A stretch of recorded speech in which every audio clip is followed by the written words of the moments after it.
حمد و صلاۃ و سلام کے بعد قرآن کریم فرقان حمید کی آیہ مقدسہ آپ کے سامنے تلاوت کرنے کا شرف حاصل کیا۔ اللہ رب العالمین جل وعلا مجھے اس کے متعلق حق اور سچ کہنے کی توفیق عطا فرمائے، اور اسے سن کر اللہ رب العالمین ہم سب کو اس پر عمل کی توفیق عطا فرمائے۔ وما توفیقی الا باللہ العلی العظیم۔ اللہ رب العالمین قرآن کریم فرقان حمید میں اپنے دوستوں کا ذکر کرتا ہے، اس کے جو نیک اور متقی اور فرما بردار بندے ہیں، اللہ رب العالمین جل شانہ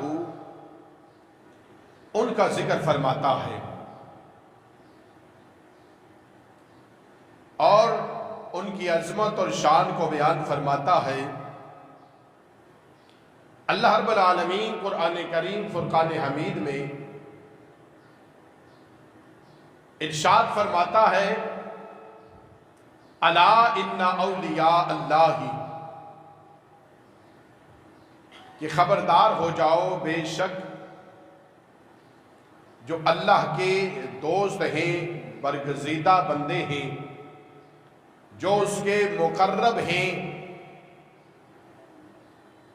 جو اس کے نیک بندے ہیں، لا خوف علیہم، ان پر کوئی خوف نہیں، ولا ہم یحزنون، اور نہ ہی وہ غمگین ہوں گے۔ جو اللہ کا دوست ہو، اللہ کا یار ہو،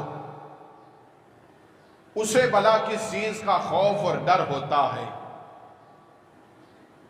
جس نے اپنی ساری زندگی اللہ اور اس کے رسول کو یاد کرتے گزار دی، اللہ رب العالمین کو راضی کرتے کرتے اس کی زندگی گزر گئی، بھلا وہ کیسے پریشان ہوتا ہے اور وہ کیسے غمگین ہوگا؟ اللہ رب العالمین ان کی عظمت کا ذکر فرماتا ہے اور ان کی شان کو بیان فرماتا ہے رب ذوالجلال، کہ جو میرے نیک بندے ہیں، متقی اور پرہیزگار ہیں، جو اللہ اور اس کے رسول کے حکم پر عمل کرنے والے ہیں، جو اللہ اور اس کے رسول کے احکامات کو ماننے والے ہیں، جن کے شب و روز اس رب کی اتباع اور فرما برداری میں گزرتی ہے، جن کی مثال اور نشانی کو اللہ بیان فرماتا ہے اور ارشاد فرماتا ہے، والذین یبیتون لربہم سجدا وقیاما۔ اللہ تعالیٰ ارشاد فرماتا ہے، وہ میرے نیک بندے جن کی زندگی کس طریقے سے گزرتی ہے، ان کی زندگی کے ایام شب و روز کیسے گزرتے ہیں۔ والذین یبیتون لربہم سجدا وقیاما، اللہ فرماتا ہے وہ لوگ جن کی زندگی، جن کی راتیں، یبیتون لربہم، ان کی راتیں ان کے رب کے نام پر گزرتی ہیں، ان کے رب کے نام پر ان کی رات گزرتی ہے۔ اور رب کے نام پر کیسے رات گزارتے ہیں؟ سجدا وقیاما۔ اللہ فرماتا ہے وہ میرے بندے، وہ میرے پیارے جن کی راتیں میرے نام پر گزرتی ہیں، کبھی دیکھو تو ان کو سجدہ کر رہے ہوتے ہیں، وقیاما، اور کبھی دیکھو تو وہ قیام کی حالت میں ہوتے ہیں، کبھی اللہ کی بارگاہ میں کھڑے ہوتے ہیں، قیام کر رہے ہوتے ہیں، اور کبھی اپنی رب کی بارگاہ میں سجدہ ریز ہوتے ہیں۔ اللہ اکبر۔ یوں تو سبھی مومن، ہر کلمہ کو مومن اللہ کا دوست ہے، اللہ کا یار ہے۔ ہر مومن متقی پرہیزگار صاحب ایمان اور تقوی وہ اللہ کا دوست ہے۔ ہر مومن مسلمان اللہ کا پیارا ہے، اللہ کا دوست ہے۔ لیکن ان مراتب میں، ان درجات میں کوئی کسی سے بلند ہوتا ہے اور کسی کا درجہ کس مقام پر ہوتا ہے، کسی کا درجہ کس مقام پر ہوتا ہے۔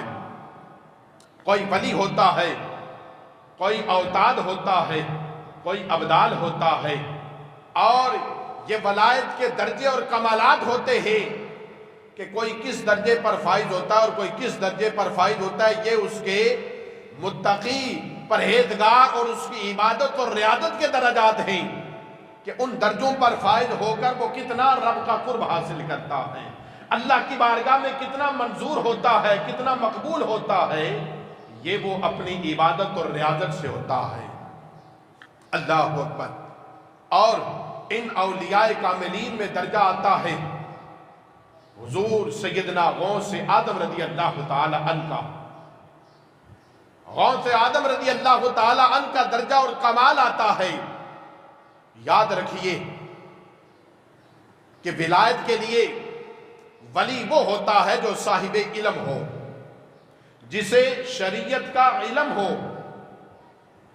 جو شریعت کا باغی ہو، اور وہ کہے کہ میں دین مصطفیٰ کو سیکھوں نہ، دین مصطفیٰ کو پڑھوں نہ، دین مصطفیٰ پر عمل نہ کروں، اور میں ولایت کا دعویٰ کر دوں، یاد رکھیے وہ جھوٹا ہے، بہروپیہ ہے، وہ لٹیرا ہے، وہ بدماش ہے، وہ دھوکے دار ہے، وہ ولی نہیں ہو سکتا۔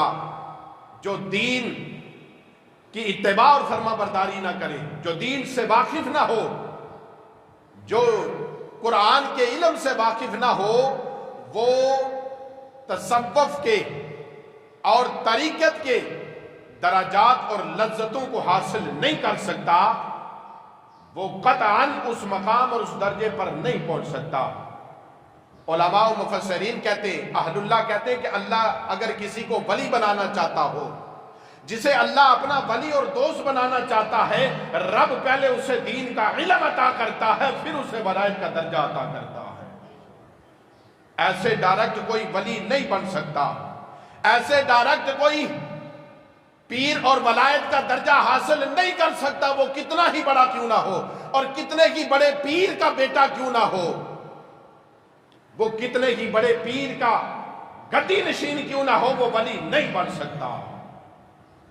اگر صاحب مدار، صاحب اس کے والد بڑے ولی تھے، انہیں علم لدنی حاصل تھا، انہیں دین مصطفیٰ کا علم حاصل تھا، انہوں نے اس دین کا علم حاصل کیا، وہ بڑے ولی بن گئے۔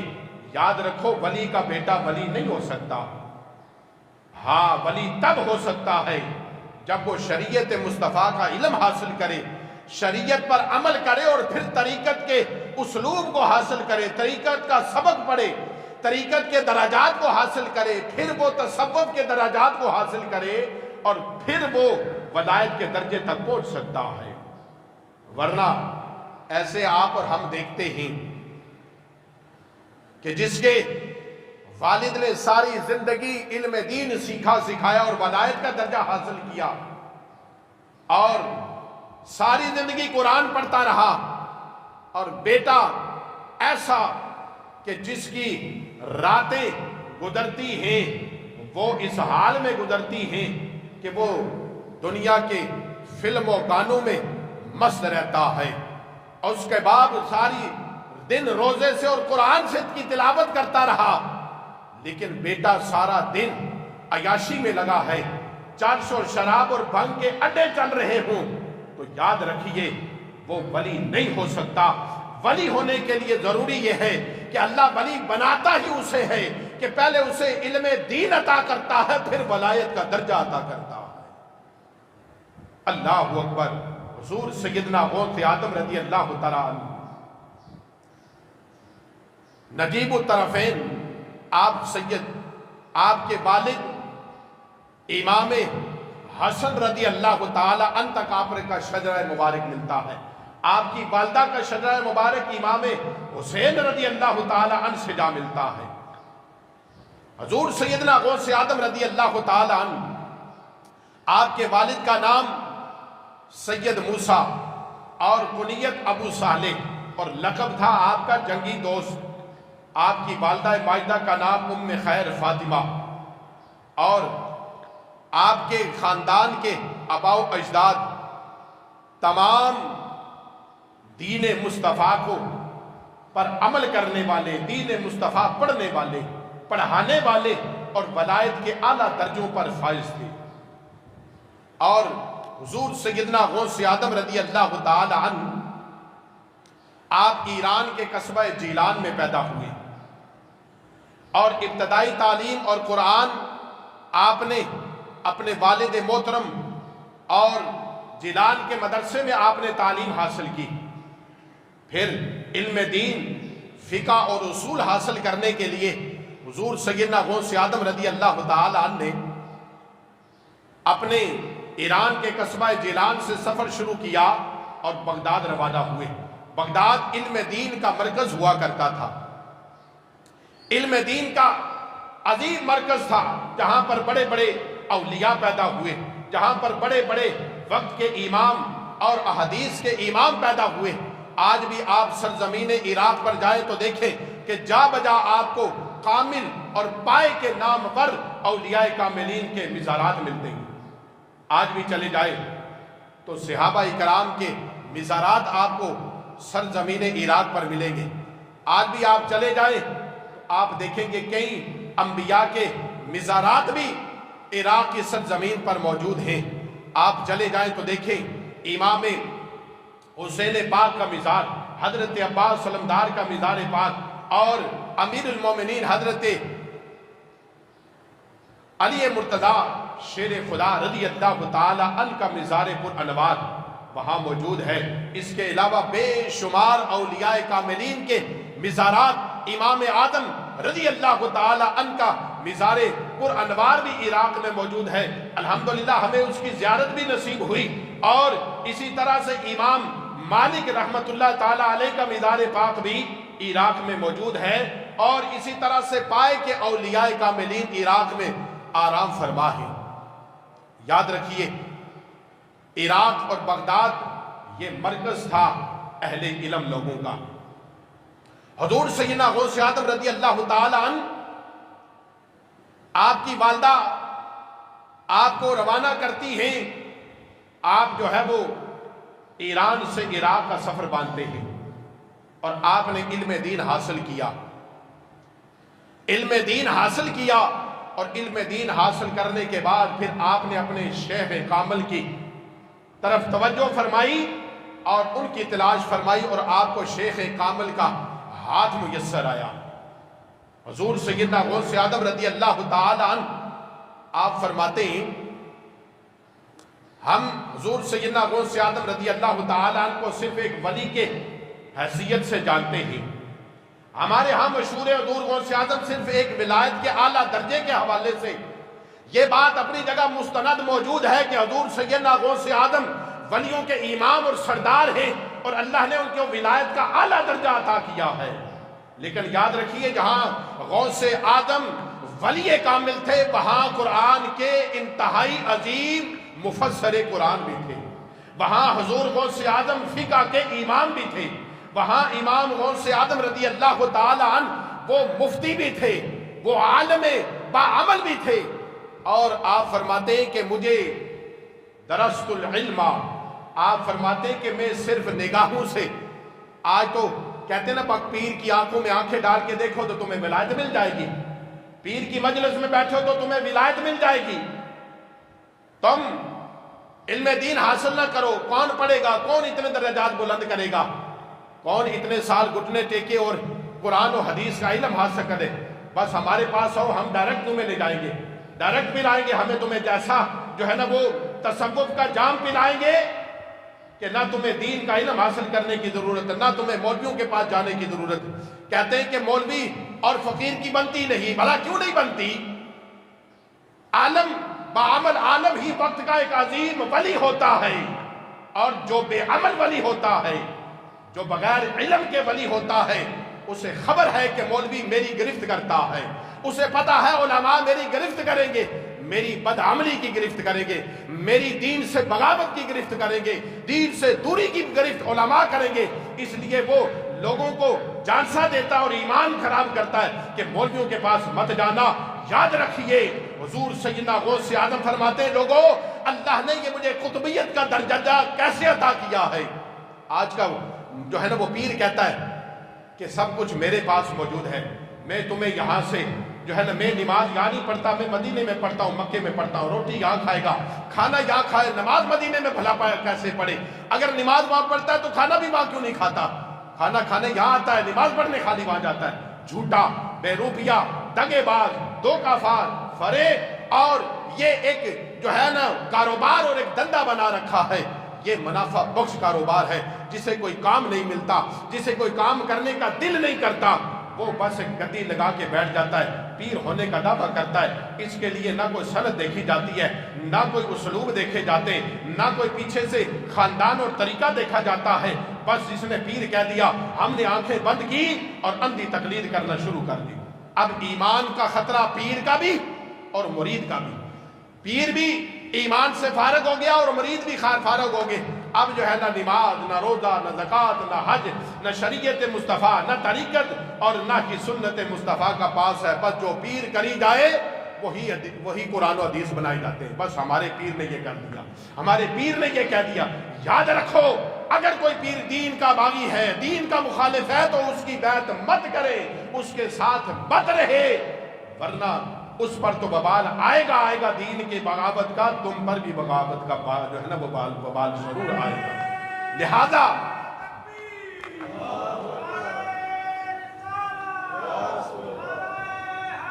حضور سیدنا غوث اعظم رضی اللہ تعالیٰ عنہ کہتے ہیں مجھے یہ درجہ اور مقام کیسے ملا؟ جو ولیوں کے امام ہیں، درست العلم، حضور سیدنا غوث اعظم کہتے ہیں میں نے علم حاصل کیا، میں نے علم حاصل کیا، اور علم حاصل کرنے کے بعد اللہ نے اپنے فضل سے مجھے جو ہے نا قطبیت کا درجہ عطا فرما دیا۔ کیا حاصل کیا میں نے؟ علم حاصل کیا۔ کیا حاصل کیا؟ علم حاصل کیا۔ اور علم کا کمال حضور سیدنا غوث اعظم رضی اللہ تعالیٰ آپ فرماتے ہیں کہ میں عجمی تھا اور عراق کے لوگ عرب تھے، میں ان کی زبان صحیح بول نہ سکتا تھا۔ آپ کہتے ہیں کہ میں انہیں درس نہیں دیتا تھا، انہیں کچھ سمجھاتا نہیں تھا کہ یہ عربی ہیں اور میں عجمی ہوں۔ میں ایران کے شہر اور قصبہ جیلان کا رہنے والا، اور یہ عراق دارالعلم کے نام سے مشہور ہو تو وہاں میری بات کون سنے گا؟ کہتے ہیں جب علم حاصل کر لیا، مرشد کامل کے ہاتھ میں ہاتھ دے دیا، اللہ اکبر۔ آپ فرماتے ہیں کہ پھر ایک دن خواب میں امام الانبیاء صلی اللہ تعالی علیہ وسلم تشریف لائے اور فرمایا اے عبد القادر لوگوں کو علم دین سکھاؤ، میرا دین، میرا پیغام لوگوں تک پہنچاؤ۔ عرض کی یا رسول اللہ یہ عربی، میں عجمی، یا رسول اللہ میں ان کے سامنے کیسے کلام کروں؟ آپ فرماتے ہیں امام الانبیاء صلی اللہ علیہ وسلم نے 6 بار لعاب دان مبارک میرے منہ میں ڈالا۔ کہتے ہیں دوسرے دن پھر حضرت مولا مشکل گسا حضرت علی مرتضیٰ شیر خدا تشریف لاتے ہیں، انہوں نے بھی لعاب دان عطا فرمایا اور کہا کہ اے عبد القادر لوگوں کو علم دین سکھاؤ۔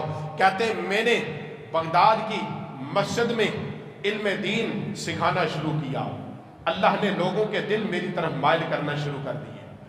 آپ فرماتے ہیں کہ میں نے علم دین سکھانا شروع کیا۔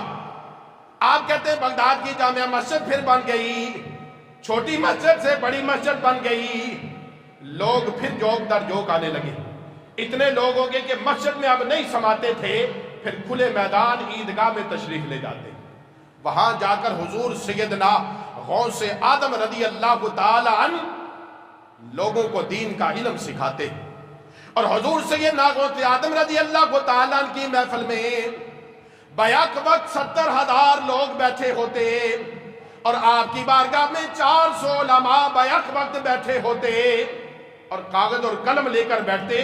حضور غوث اعظم جو قرآن اور حدیث کی تفسیر اور قرآن بیان فرماتے، وہ 400 علماء بیٹھ کر آپ کی مجلس میں اسے لکھا کرتے تھے۔ حضور سیدنا غوث آدم رضی اللہ تعالیٰ عنہ کی محفل میں 70,000 لوگ بیک وقت آپ کی محفل میں بیٹھ کے آپ کا قرآن کا درس سنا کرتے تھے، اور اللہ نے یہ شان اور مقام عطا فرمایا کہ آپ کے آواز میں یہ کمال تھا کہ آج اسپیکر ہے، اس وقت اسپیکر نہیں تھا، لیکن حضور غوث آدم کے سامنے بیٹھا ہوا شخص جو آپ کی گفتگو کو سنتا، وہی 70,000 کے مجمع کے آخر میں بیٹھے ہوئے شخص بھی ویسے ہی آپ کی آواز کو سن لیا کرتا۔ جہاں آپ کی اس محفل میں انسان آتے، حضور سیدنا غوث آدم رضی اللہ تعالیٰ عنہ کی محفل میں جن بھی آتے اور آپ کی جو ہے نا وہ خطاب کو سنا کرتے۔ آپ کی محفل میں، حضور سیدنا غوث آدم کی محفل میں جہاں پر مسلمان آتے وہاں پر ہندو بھی آتے، اور آ کر آپ کا واعظ و نصیحت سنتے، اور سننے کے بعد پھر وہ دائرہ اسلام میں داخل ہو جایا کرتے۔ اللہ اکبر۔ امام جوزی کا نام آپ نے بڑا سنا ہوگا، وقت کے بڑے امام گزرے ہیں، بڑے عالم گزرے ہیں۔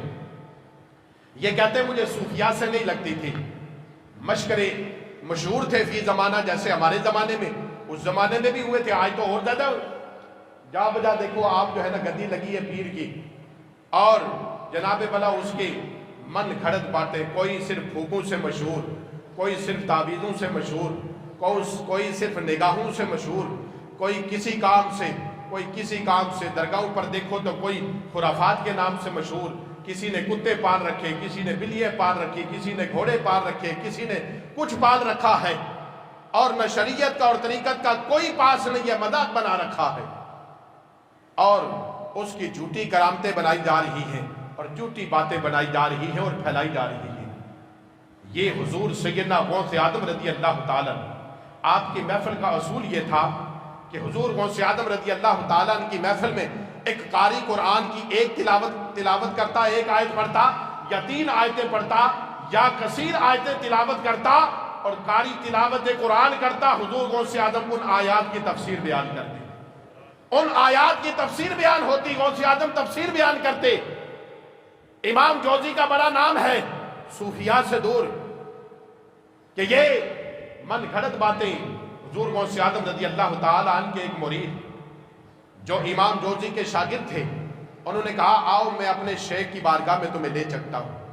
کہا یہ صوفیہ کیا کرتے؟ کہا تم کسی اور صوفی کی بات کرتے ہوگے، میرے جو مرشد کامل ہے نا وہ قرآن کی تفسیر بیان کرتے۔ ابن جوزی نے یہ بات سنی تو اس کے لیے یہ بڑی عجیب بات تھی اور مذاق تھی کہ بڑا صوفی آج کا پیر، اور وہ کیسے درس قرآن دے گا؟ ابن منت کی اور شاگرد نے اور امام جو ہے نا وہ جوزی کو لے کر حضور غوث آدم کی بارگاہ میں پہنچے۔ اب اللہ کے ولی حضور سیدنا غوث آدم رضی اللہ تعالیٰ عنہ قرآن کی تفسیر بیان کر رہے تھے۔ ایک آیت کی تفسیر بیان ہو رہی تھی، جب قرآن کی آیت پڑھی گئی پھر تفسیر بیان ہوئی۔ شاگرد نے امام جوزی سے پوچھا امام جوزی یہ جو قرآن کی تفسیر غوث آدم نے بیان کی یہ تم جانتے ہو؟ کہا ہاں میں جانتا ہوں۔ اس ایک آیت کی حضور غوث آدم نے 12 مختلف جو ہے نا پہلو سے 12 مختلف انداز سے اس کی تفسیر بیان کی۔ امام جوزی نے کہا ہاں ان 12 کو میں جانتا ہوں۔ جب حضور غوث آدم نے اس ایک آیت کی 40 تفاسیریں مختلف انداز میں بیان کی نا تو امام جوزی کہنے لگا میں نے 12 سنی تھی، ان 12 کے بعد جو غوث آدم نے 40 تفسیریں بیان کی ہیں ان کا مجھے علم نہیں ہے۔ اللہ اکبر۔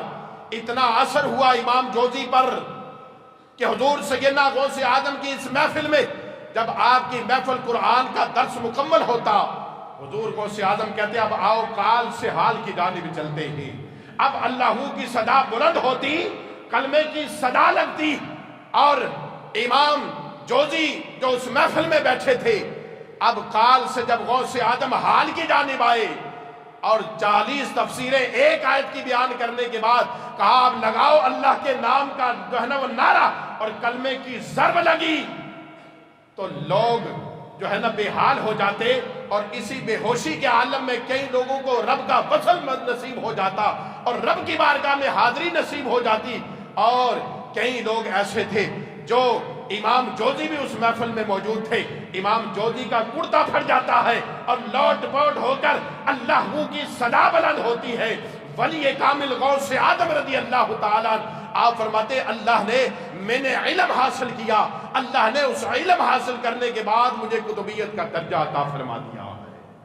یہ علم ہے کہ جس علم کی وجہ سے اور زہد اور تقوی کی وجہ سے جہاں ہم حضور غوث اعظم کو ولیوں کا سردار اور امام کہتے، یاد رکھیے وہاں حضور غوث اعظم مفسر قرآن